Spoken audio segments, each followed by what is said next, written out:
Have you ever, looked up at the stars and just wondered, could we ever cross those huge distances, like instantly? Or maybe is there some kind of deeper logic hiding beneath everything, underpinning chaos, consciousness, all of it?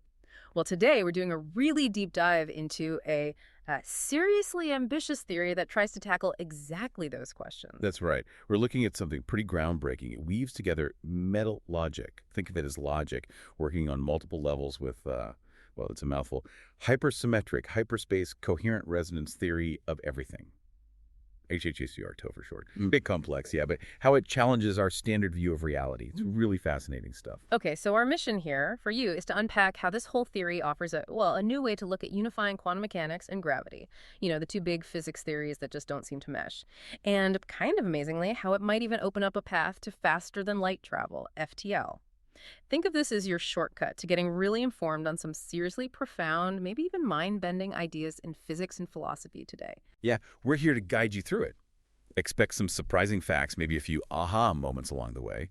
We'll dig into things like recursive interactions, emergent properties, what coherence actually means in this context. You'll see this hierarchical system of logic, how it builds up level by level through complexity and connection. It really offers new ways to think about the universe. All right, let's dive in then. Let's unpack this metalogic. So at its core, it's a system operating across different levels of complexity, right? And it develops this recursive interaction model. Exactly. It's basically a conceptual framework, a scaffolding, if you like, designed to finally connect quantum mechanics and gravity. Right. That big puzzle physicists have been wrestling with for, well, decades. And it has levels. Precisely. 5 foundational levels, each sort of emerging from the last. We start with chaolectics. The logic of chaos.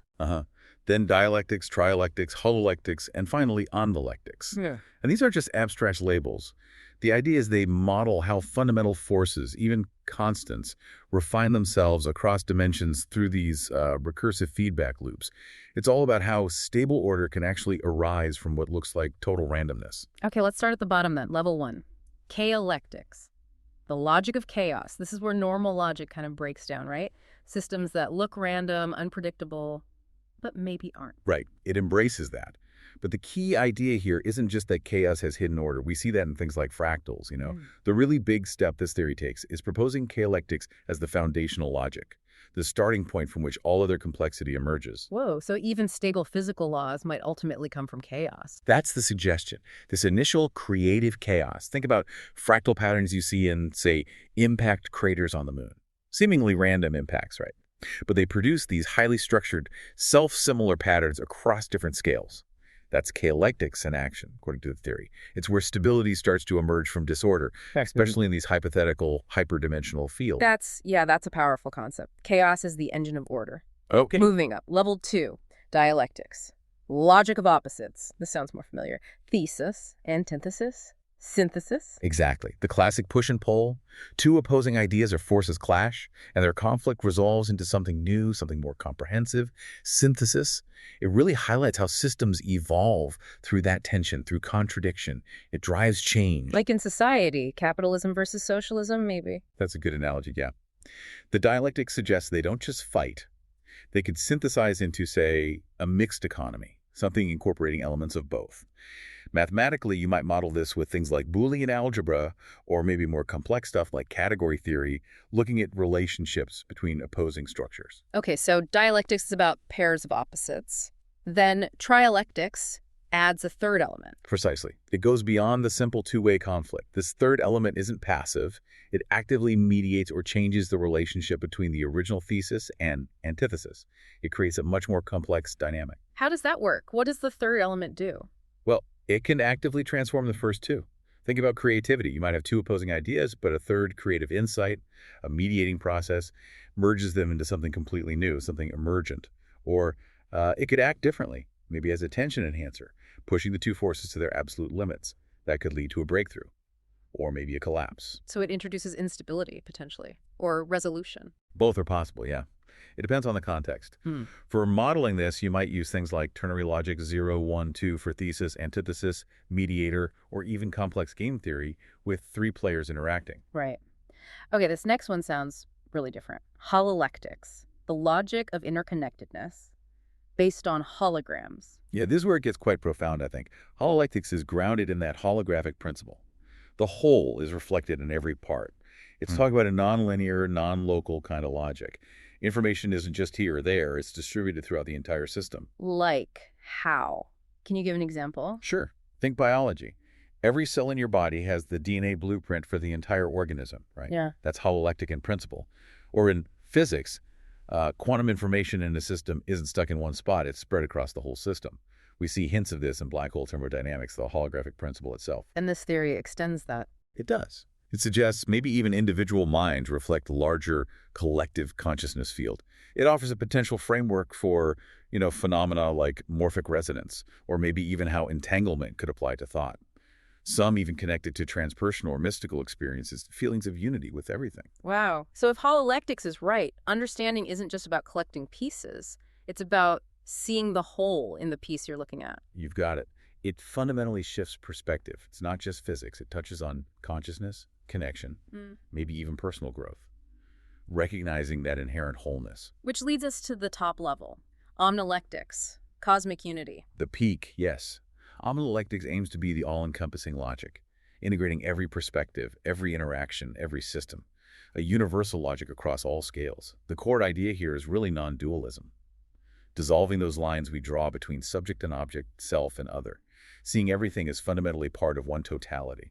How does that work in terms of knowledge, how we know things? It brings in something called epistemological holism, basically integrating subjective and objective ways of knowing. Subjective being. Personal experience, intuition, that inner reflection, maybe even those profound mystical insights.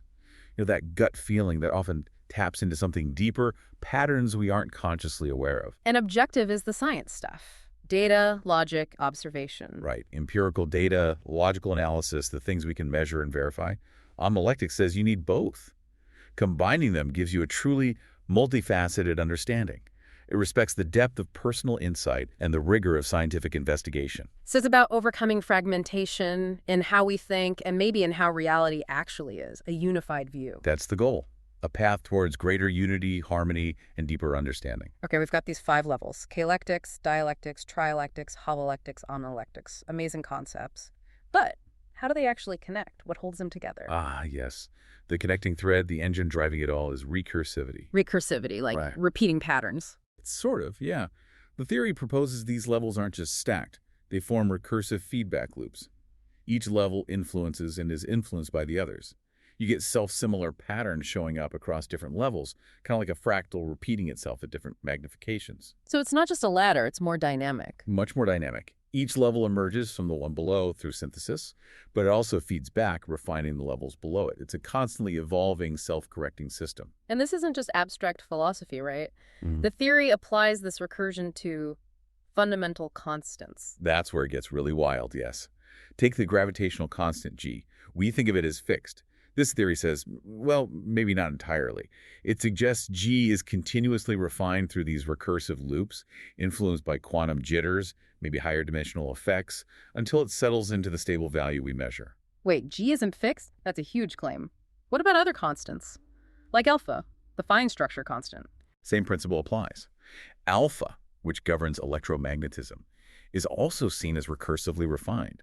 Interactions between quantum fields, higher dimensional gravity, they all feed back, making alpha more stable with each iteration, theoretically. And the nuclear forces too, strong and weak. Them too. Their strengths also evolve recursively, based on quantum field interactions and these higher dimensional corrections. It's a unified picture of refinement. Okay, hold on. This is getting really mind-bending. The theory suggests time itself evolves recursively. That's possibly the most profound implication, yes. It introduces recursive corrections into gravitational interactions, influencing quantum time dynamics. Meaning, what could that lead to? Potentially, localized effects like unusual time dilation, maybe even mechanisms related to time loops, though that's highly speculative, of course. Time itself becomes part of this dynamic recursive system. Wow. Okay, so this recursivity, this refinement, how does it tie into generating mass and this idea of coherence? All right, let's bring it back to particles. In this framework, gravity isn't just curving space-time. It's seen as a coherent, higher dimensional force, and it plays a key role in stabilizing the inherent uncertainty, the fuzziness of quantum mechanics in our normal 3D space. Coherence. What exactly is coherence here, like things being in sync? That's a great way to put it. Imagine a perfectly synchronized orchestra, every instrument playing in perfect time and tune. Coherence, in this context, is like the ultimate state of being in sync for fundamental particles or systems, perfect unified behavior. When a system achieves this perfect coherence, it's like it's vibrating perfectly with the universe's deepest structure. Okay. So how does that relate to gravity and mass? Well, the theory proposes that gravity emerges with a coherence coefficient of 1, perfect coherence, through its coupling with something called a hypergravity invariant frame. And this coupling is what generates the stable masses of fermions, the basic building blocks of matter like electrons and quarks. How does that compare to the standard model, the Higgs mechanism? Good question. The Higgs gives particles mass through interaction, kind of like dragging them through a cosmic treacle. It works, but the theory suggests the Higgs interaction might leave a particle with a coherence coefficient less than 1 a tiny bit fuzzy or indeterminate. Hypergravity, on the other hand, operating through these recursive corrections, is proposed as a more fundamental interaction. It acts like a perfect tuning fork, bringing particles into absolute coherence, that coefficient of 1. So the Higgs might introduce some fuzziness, especially at tiny scales. Exactly. While hypergravity provides this overarching stabilizing effect, restoring perfect coherence, especially you look at larger scales or integrated systems, it's a crucial difference. And that difference is the key to FTL. Precisely. Because the main hurdle in Einstein's relativity is that mass balloons towards infinity as you approach light speed, needing infinite energy. Plus, time grinds to a halt for you. It's a cosmic speed limit. But this theory says maybe not. It proposes a loophole. If you can actively maintain or even increase that fundamental coherence through coupling with hypergravity, if you can enhance a particle's connection to that hypergravity invariant frame, keep it perfectly in tune, its coherence coefficient stays at 1 even as velocity climbs. And that lets it break the light barrier? Theoretically, yes. It could exceed light speed without the mass increase, without the time dilation. Right. Time dilation gets suppressed because the coherence is maintained. The particle could potentially experience normal time even while traveling FTL. Okay. What are the proposed ways to actually do this? The framework outlines 2 main pathways for FTL. The first is called dimensional transception. Think hyperdrive systems. The idea isn't to push through our 3D space faster and faster. It's to sort of sidestep it, navigate through higher dimensions. Some dimensions. Essentially, yes. Transition into a hyperdimensional state to bypass the normal rules of space-time. The mechanism involves hypergravity, which this theory says operates in these higher dimensional spaces, maybe complex things like Calabi-Yau manifolds or these hyperfractal geometries. So you'd need tech to manipulate that. Conceptually, yes. Things like gravitational wave manipulators to warp space-time, hypergravity field generators to actually lift something into hyperspace, and quantum stabilizers to keep it stable during the transition.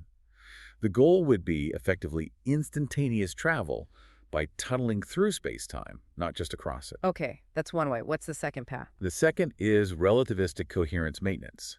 This would lead to what you might call coherence drives. Here, you're not jumping dimensions. You're staying in our space-time, but you're enabling the particle or the whole spacecraft to maintain that perfect coherence even as it accelerates past light speed. So you avoid the relativistic problems, the mass increase, time dilation. Exactly. By strengthening the coupling to hypergravity, you keep the coherence locked at 1.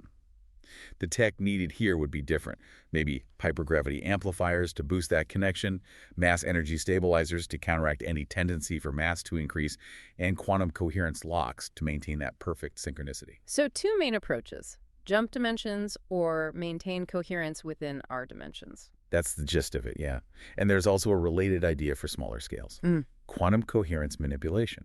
What's that? It's about tweaking quantum fields, maybe even using the Higgs mechanism itself in a controlled way, to increase coherence locally. This could enable things like enhanced quantum tunneling or other non-local effects, achieving effective FTL for information or maybe tiny particles, at least initially. How would you tune the Higgs field like that? Conceptually, with quantum field manipulators designed specifically for that purpose. This could lead to applications like tunneling-based propulsion systems on a small scale, or maybe even sophisticated hypergravity teleportation chambers for sending quantum information, or potentially even matter, instantly. Okay, let's imagine building one of these FTL drives, say, based on coherence. What are the key parts? All right, buckle up. Conceptually, you'd need several critical subsystems. First, a resonance tuner. This thing constantly monitors the system's quantum state and adjusts its resonance frequency to stay perfectly aligned with the hypergravity field. It stops decoherence. So it keeps everything in tune? What else? Coherence locks. These actively stabilize the quantum fields, like clamping them down to prevent decoherence during high-speed travel or acceleration. Yeah. The goal is always keeping that coherence factor, CIF, as close to 1 as possible. Perfect coherence. And you'd want to boost that coherence. Exactly. That's where resonance amplifiers come in.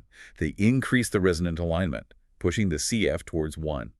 All this core drive technology would probably sit inside a specialized hypergravity resonance chamber designed to optimize the interaction with hypergravity. And something has to control all this. Right. A quantum control unit, or QCU, the brain of the system, managing all the real-time adjustments, synchronization, everything. What about actually moving the propulsion? It's completely different from rockets. The spacecraft would tap into hypergravity, use quantum resonance manipulation to effectively reduce its own inertia, make itself lighter in a sense. By shifting resonant frequencies, it achieves continuous acceleration without throwing mass out the back. It's this mass reduction through coherence that bypasses the relativistic speed bumps. And safety. Traveling FTL sounds dangerous. Absolutely critical. You need a sophisticated quantum shielding system, not just a metal plate. Think quantum hypergravitational wave deflectors to handle space-time ripples, special metamaterial shielding engineered to counteract radiation, and maybe even gravitational distortions using countervibrations, plus advanced plasma shields against stray particles. How would you even navigate if you're bypassing space-time or moving faster than light? You'd need a hypergravity navigation system, HNS, using sensitive quantum sensors to detect the subtle patterns and fluctuations in the hypergravity field itself to figure out where you are and where you're going. And for long trips. The theory suggests you might need multi-point recalibration, making short, conceptual hops or pauses at specific intermediate resonance points to maybe fine-tune coherence and correct the course over vast distances. Okay, the energy question. Does this need, like, the energy of a star? Here's one of the most fascinating parts. In this coherence model, you don't need brute force energy in the same way. Energy is primarily used to increase and maintain coherence. That coherence itself allows for the acceleration by reducing inertia. The theory actually suggests that as your coherence gets closer and closer to perfect, CF1, the power required to maintain it and accelerate might actually diminish. It becomes incredibly efficient. The universe helps you along once you're in sync. That's the poetic way to put it, yeah. An efficient conversion of energy into acceleration, mediated by coherence. And communication. Could you send messages FTL too? The theory certainly implies it. If you can manipulate and encode signals onto the hypergravity field itself, those signals could potentially travel instantaneously, bypassing space-time limits just like the ship. Right, this is all incredible, theoretically. But when? When could any of this be real? Yeah, the big question, well, first hurdle, we need the theory confirmed. We still need to properly unify quantum mechanics and general relativity. We need to verify these deeper ideas about hyperdimensional physics, hypergravity, coherence. That's a big ask. Huge. And then there's the technology. Even if the theory is right, actually controlling hypergravity fields, manipulating quantum coherence on a macro scale. The engineering challenges are immense. The energy involved, even if efficient, might still be colossal by today's standards.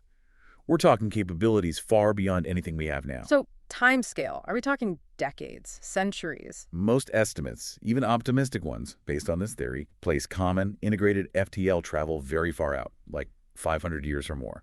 Probably coinciding with humanity reaching a much higher level of technological development, maybe a Type I or Type II civilization on the Kardashev scale, capable of harnessing planetary or stellar levels of energy. So this theory is way ahead of its time. Absolutely. The concepts are profound, but translating them into working technology is the monumental barrier. What are the next steps then to even start moving down this road? Well, on the theoretical front, publishing papers, rigorous mathematical modeling, trying to find testable predictions even if they're subtle, building collaborations, getting more physicists to engage with these ideas, critique them, refine them, and honestly, AI and quantum computing could be game changers here.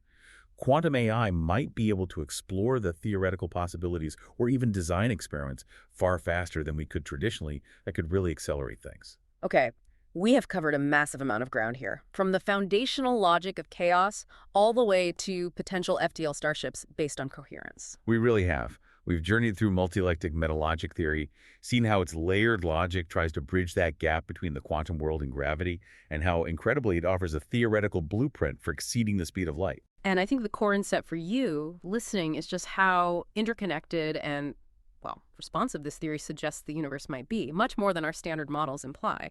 The idea that coherence, this perfect synchronicity of fundamental particles, could be the actual key. The key to unlocking FTL, maybe even time itself. That's a real aha moment, isn't it? It could change everything about how we see physics. It really could. And it leaves you with a pretty provocative thought, doesn't it? If maintaining perfect coherence with some higher dimensional hypergravity field lets us effectively bypass the known limits of our 4D spacetime, what other supposedly unbreakable laws of physics might just be emergent properties? Properties of a deeper multi-level logic we haven't fully grasped yet. Could reality itself be far more fluid, more malleable than we currently dare to think, just waiting for us to achieve a deeper, more coherent understanding? The implications for how we see ourselves, our place in the cosmos, our future potential, they're just, well, they're breathtaking to consider.